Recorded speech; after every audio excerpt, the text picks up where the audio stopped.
Assalamualaikum warahmatullahi wabarakatuh. Selamat siang, sore, dan malam bagi teman-teman yang menonton. Kami dari kelompok Statistika kelas IFE ingin mempresentasikan hasil analisis kami, yaitu dengan judul analisis statistik perolehan medali setiap provinsi pada kompetisi sains nasional atau KSN jenjang SMA dari tahun 2008 hingga 2021. Sebelum itu, izinkan kami perkenalkan nama anggota kelompok kami. Yang pertama ada saya sendiri, yaitu Trisakti Tama dengan NIM 123220160. Saya Resti Ramadhani dengan NIM 123220147. Saya Denny Nurmazaki dengan NIM 123220165. Nah, tujuan dari presentasi atau final project kami yaitu untuk mengetahui persebaran perolehan medali pada kompetisi sains nasional atau KSN jenjang SMA berdasarkan provinsi dari dataset yang diperoleh. Untuk dataset yang kami peroleh, teman-teman bisa akses di link yang sudah disediakan di slide.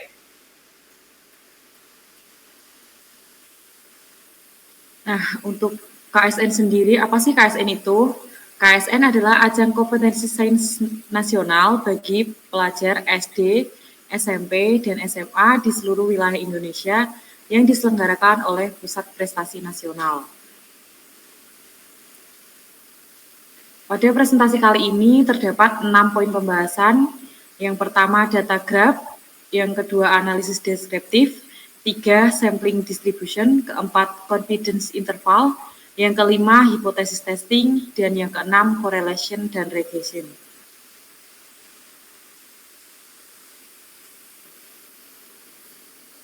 Nah, untuk poin pembahasannya ini, poin pembahasan 1-2, data graph, analisis deskriptif itu akan dijelaskan oleh Resti Ramadhani.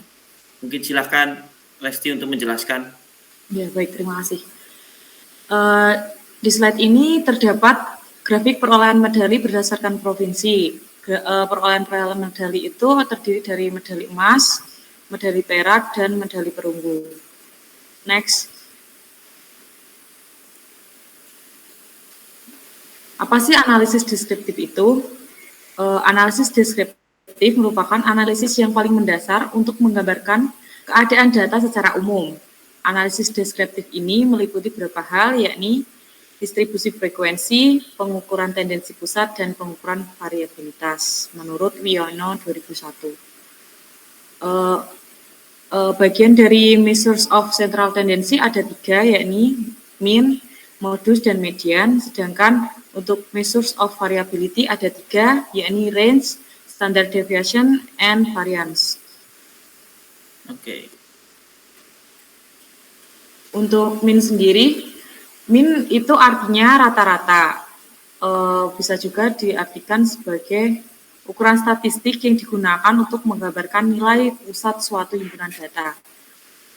Untuk menghitung mean sendiri ada rumusnya, yakni sigma dari datanya dibagi jumlah populasi.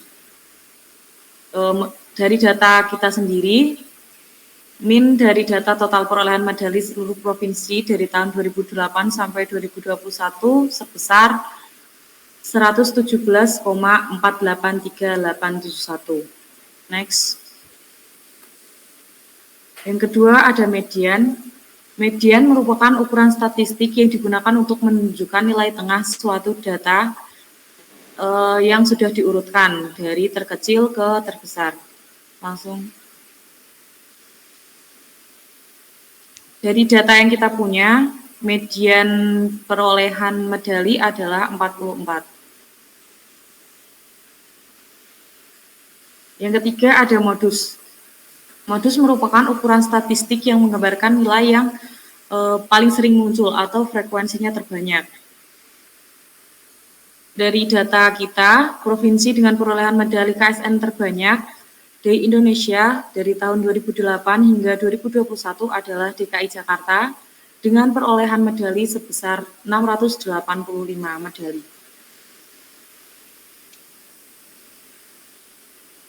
Yang keempat ada range. Range merupakan ukuran statistik yang digunakan untuk menggambarkan sejauh mana data tersebar atau meluas. Rumus dari range yaitu nilai terbesar dikurangi dengan nilai terkecil. Dengan range atau jangkauan perolehan medali dari tahun 2008 hingga 2021 sebesar 684 medali.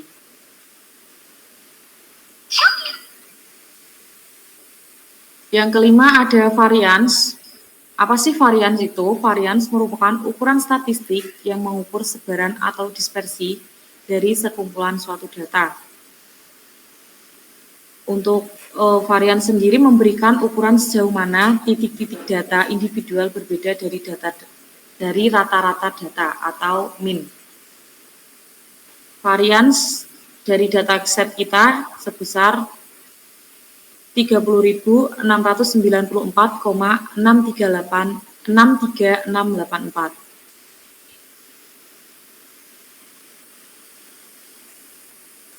Selanjutnya, standar deviasi. Standar deviasi merupakan ukuran statistik yang digunakan untuk mengukur sejauh mana data tersebar atau tersebar dari nilai rata-rata dalam suatu distribusi data. Dalam kata lain, standar deviasi menggambarkan tingkat variasi atau dispersi data di sekitar nilai rata-rata. Standar deviasi dari data perolehan medali KSN 2008 hingga 2021 sebesar 175,198.494. Dari perbandingan antara mean, modus, dan median, kita dapat menggambarkan skew. Di sini dari data kita, skew yang kita peroleh adalah negatif skew.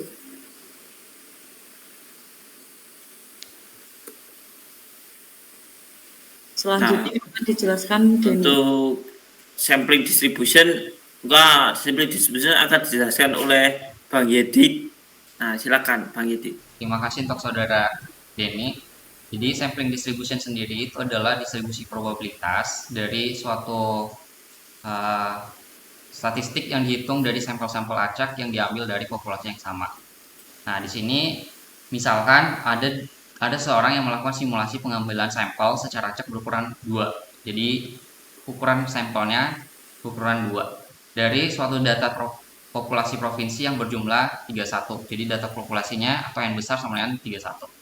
Berdasarkan sampel yang diambil secara acak, maka diperoleh nilai mean atau rata-rata dari sampel itu adalah 117,483871. Ini kalau teman-teman perhatikan, nilai rata-rata antara rata-rata sampel dengan rata-rata populasi itu nilainya sama, di mana perhitungannya 112,902 dibagi dengan 961. Diperolehnya dari mana? Jadi sampling distribution kan adalah distribusi probabilitas. Jadi kita mencari jumlah probabilitas dari dua sampel ketika diambil dari jumlah populasinya. Jadi misalnya ada 31 data, kita mencari probabilitas atau kemungkinan. Jadi dibikin tabel probabilitas itu, atau tabel itu untuk melihat kemungkinan data terambil, di kemungkinan dua data yang terambil. Dari 31 itu membentuk, karena jumlah populasinya berukuran 31, akan membentuk 961 probabilitas atau kemungkinan dua data terambil secara acak. Lalu seluruh total datanya itu dijumlahkan dan dibagi dengan 961, sehingga hasilnya adalah 117,483871, yang dimana rata-ratanya sama dengan rata-rata populasi. Lalu yang kedua, standar deviasi sampel, yaitu dimana dihitung dengan akar dari rata-rata dikurangi dengan akar dari jumlah rata-rata, jumlah setiap data dikurangi dengan rata-rata sampel dipangkatkan 2, lalu dibagi dengan populasi data, itu hasilnya adalah 123,88.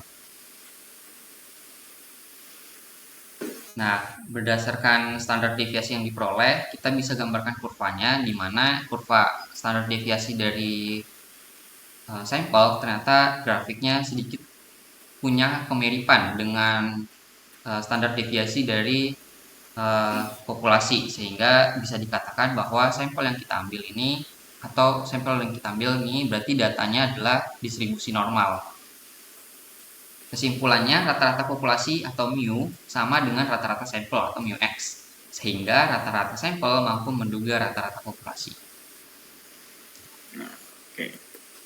Untuk confidence interval akan dijelaskan oleh Denny, yaitu saya sendiri. Nah, untuk confidence interval adalah rentang nilai yang mengindikasikan sejauh mana kita yakin bahwa parameter populasi tertentu, yaitu seperti mean, proporsi, atau standar deviasi terletak di dalamnya. Nah, untuk confidence interval sendiri, dari data tersebut kita mengambil 15 ukuran sampel dari data perolehan medali di Indonesia dari tahun 2008 hingga 2021. Dan standar deviasi populasi yang sudah dihitung sebelumnya itu kita peroleh 175,1988494. Maka tentukan confidence interval dengan tingkat kepercayaan 95%.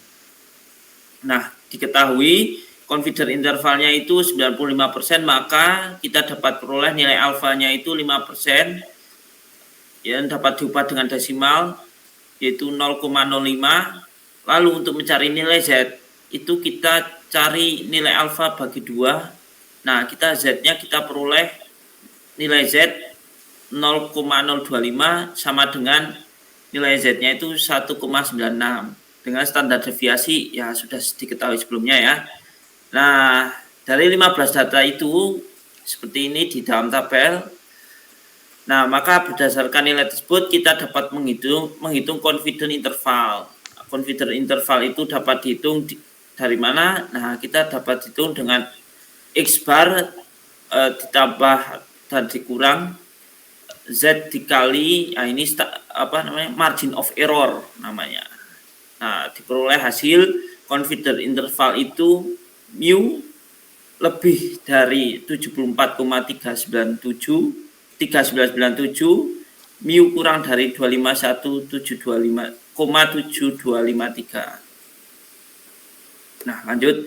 Nah, kesimpulan dari confidence interval sendiri itu dengan tingkat kepercayaan 95% terdapat pada interval lebih dari 74,997 dan mu kurang dari 251,7253, di mana nilai mu terdapat dalam interval sehingga dipercaya 95% bahwa resistensi rata-rata yang sebenarnya berada dalam interval. Nah, seperti itu. Ini ya.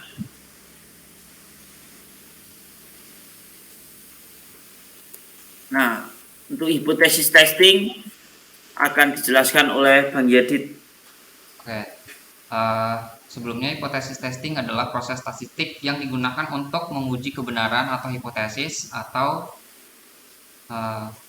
pernyataan mengenai parameter populasi berdasarkan data sampel yang dikumpulkan. Nah, di sini hipotesis atau pengujian hipotesis, misalkan di sini kita ada suatu kondisi di mana seorang guru pelatihan KSN ingin melakukan inspeksi perolehan medali yang ada di Indonesia. Hal ini dilakukan untuk mengetahui kesesuaian perolehan medali, di mana rata-rata perolehan medali setiap provinsi lebih dari 52. Jadi hipotesisnya yang dia peroleh itu di mana rata-rata perolehan medali itu lebih dari 52. Inspeksi ini dilakukan secara acak terhadap 10 provinsi dan diperoleh rata-rata sampel sebesar 50,6. Guru tersebut menentukan nilai standar deviasi sebesar 175,1988494 seperti yang sudah kita hitung sebelumnya. Lalu yang ditanya adalah ujilah hipotesis tersebut dengan nilai standar deviasi 0,05. Di sini yang perlu kita perhatikan adalah untuk menentukan hipotesis, lalu ada tentukan statistik tingkat kepercayaan atau tingkat signifikasi, lalu menentukan kriteria pengujian, cari nilai statistik hitung dan kesimpulan, di mana terima atau menolak hipotesisnya. Nah, yang pertama adalah menentukan hipotesis. Jadi karena di soal dikatakan bahwa rata-rata sampel itu lebih besar dari 52, sehingga bisa dikatakan hipotesisnya itu di mana rata-rata lebih kecil sama dengan 52. Dan itu untuk daerah diterimanya. Sedangkan untuk daerah penolakan itu ketika rata-ratanya akan lebih besar dari 52. Di sini dikatakan bahwa daerah penolakan pada sisi kanan grafik sehingga membentuk upper tail test karena hipotesis diterima di reject atau ditolak di sisi kanan grafik. Lalu yang kedua itu adalah tingkat kepercayaannya adalah 95% atau 1 minus alfa, di mana 9,5. Maka tingkat signifikasinya adalah 5% atau alfanya adalah 0,05. Sehingga nilai Z atau nilai probabilitasnya nilai alfanya ini dimasukin ke dalam suatu tabel distribusi Z. Nanti bisa dilihat bahwa nilai Z-nya itu adalah 1,96. Lalu yang ketiga adalah kriteria pengujian, di mana jika H0 diterima, maka harusnya nilai Z berada lebih kecil sama dengan 1,96 dan hipotesis akan ditolak jika nilai Z lebih besar dari 1,96. Lalu yang selanjutnya itu nilai statistik hitung, di mana untuk menghitungnya dengan rumus rata-rata sampel dikurangi dengan hipotesis. Jadi nilai hipotesis dibagi dengan standar deviasi dibagi dengan akar dari size sampel, ukuran sampel, di mana banyaknya sampel. Di sini rata-rata dari sampelnya adalah 50,6 dikurangi 52 dari hipotesisnya dibagi dengan standar deviasi yaitu 175,1988494 dan dibagi dengan akar dari size sampel atau ukuran sampel. Hasilnya adalah minus 0,0225269508. Nah, berdasarkan hasilnya kita bisa membentuk suatu grafik di sini, di mana nilai yang di reject itu berada pada nilai yang 1,96 di sisi kanan grafik, di 1,96 ke kanan. Itu adalah ketika nilai Z berada dalam sisi situ berarti nilainya kita reject. Tapi di sini karena nilainya kan tadi minus 0,0252699508, kita masukin ke dalam tabel distribusi, nanti diperoleh nilai Z-nya itu adalah probabilitas dari nilai Z adalah 0,5080. Nah, dimasukin. Nah, jadi probabilitas atau nilai Z-nya itu berada di sebelah sisi kiri grafik. Sehingga kita dapat mengambil kesimpulan berdasarkan grafik di atas, dapat diambil kesimpulan bahwa hipotesis diterima atau do not reject H0 atau hipotesis ke-0, di mana bahwa tidak ada bukti yang benar jika rata-rata perolehan medali di setiap provinsi lebih dari 52. Jadi pengujian ini itu bukan pengujian yang pasti ya teman-teman. Jadi kita menguji ini belum tentu jika seandainya kita ngambil sampelnya lebih besar, bisa aja ternyata kita dapat kesimpulan yang berbeda. Jadi disimpulkan bahwa tidak ada bukti yang benar karena dia berada pada daerah diterima, bahwa rata-rata perolehan medali di setiap provinsi lebih dari 52. Oke, next. Saya sarankan untuk korelasi regresi akan dijelaskan oleh saya sendiri, yaitu Denny Rumanjaki. Apa itu korelasi? Korelasi adalah pengukuran statistik yang menggambarkan sejauh mana dua variabel terikat atau bergerak bersama-sama. Dan apa itu regresi? Regresi adalah metode statistik yang digunakan untuk memodelkan hubungan fungsional antara variabel dependen dan variabel independen, serta memprediksi nilai variabel dependen berdasarkan variabel independen. Nah, lanjut. Nah, dari data tersebut kita peroleh korelasinya. Penelitian ingin mengetahui seberapa besar korelasi antara perolehan gold medal atau medali emas dengan perolehan silver medal pada KSN. Nah, diperoleh nilai korelasinya seperti ini.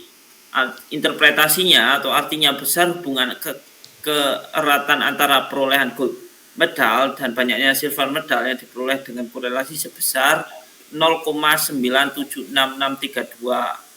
Nah, dalam artian kategori korelasi sangat kuat. Tanda positif menunjukkan jika arah hubungan antara perolehan gold medal dan silver medal adalah searah.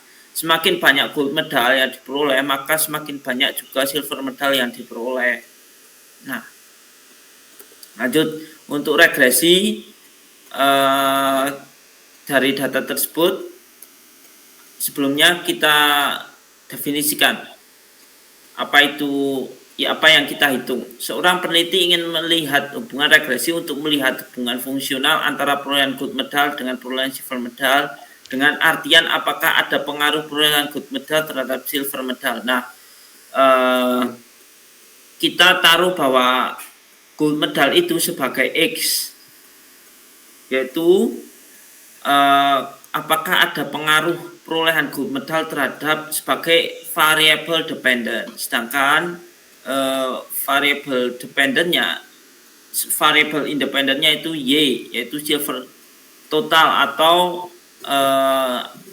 gold silver medalnya. Nah, kita hitung dengan perhitungan regresi, diperoleh bahwa nilai-nilai seperti ini. Ada regression statistik, kita mempunyai R square, yaitu kita peroleh nilai seperti ini dengan kita peroleh nilai X atau nilai koefisien X itu 1,78669196 dan nilai koefisien ini koefisien ini koefisien A, sedangkan yang koefisien X itu koefisien B. Kita peroleh 41767101. Nah, dari perhitungan regresi tersebut kita juga peroleh nilai signifikannya, yaitu 6,493. Nah, kita banyak sekali ini. Nah, koefisiennya kita peroleh, standar errornya juga kita peroleh. Nah, selanjutnya interpretasi dari nilai X koefisien regresi. Y aksen sama dengan 4,7167101 1,7 plus 1,78669196 X. Nah, interpretasinya apa? Yaitu jumlah silver medal itu sebagai X, jumlah gold medal itu sebagai X. Nah, kita lihat nilai A itu koefisien A, artinya apabila tidak ada perolehan gold medal, maka ada perolehan silver medal sebanyak 4,1767101. Nilai B yaitu sebagai koefisien X 1,78669196, artinya jika terjadi peningkatan perolehan gold medal sebanyak satu satuan, maka akan terjadi peningkatan perolehan silver medal sebanyak 1,78669196 satuan. Nilai koefisien determinasi kita peroleh yaitu 0,952 atau 95,2%, yang berarti bahwa X dapat menjelaskan Y sebesar 95,2% dan sisanya dipengaruhi oleh faktor lain.